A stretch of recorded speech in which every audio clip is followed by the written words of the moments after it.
It's a different Afghanistan. نن سهشنبه په جینوا کې د افغانستان په اړه 2 ورځنۍ غونډه پیل شوه. په دې کې په افغانستان کې د اصلاحاتو، اقتصاد او سولې د بهیر په موضوع خبرې کیږي. په غونډه کې افغان ولسمشر اشرف غنی د ملګرو ملتونو د امریکا او نورو هیوادونو استازي ګډون لري. غونډې ته په وینا کې د افغانستان لپاره د امریکا سفیر جون باس ویل امریکا په افغانستان کې د هغو ټولو خواو سره ملګرتیا کوي چې د ټولنې د ستونزو د حل په موخه کار کوي. دغه خواوې که په حکومت کې دي او که له حکومته بهر دي.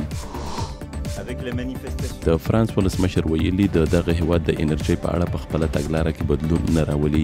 د نومبر په 20مه په پیرس کې یوې غونډې ته په وینا کې ایمونویل مکرون ویل د ځینو عناصرو لخوا قهرجنې مظاهرې هغه په ډیزلو د لګول شوو ټکسونو په بیرته اخیستو نشي مجبورولی. تېره هفته د فرانس په یو شمېر ښارونو کې قهرجنې مظاهرې شوې وي.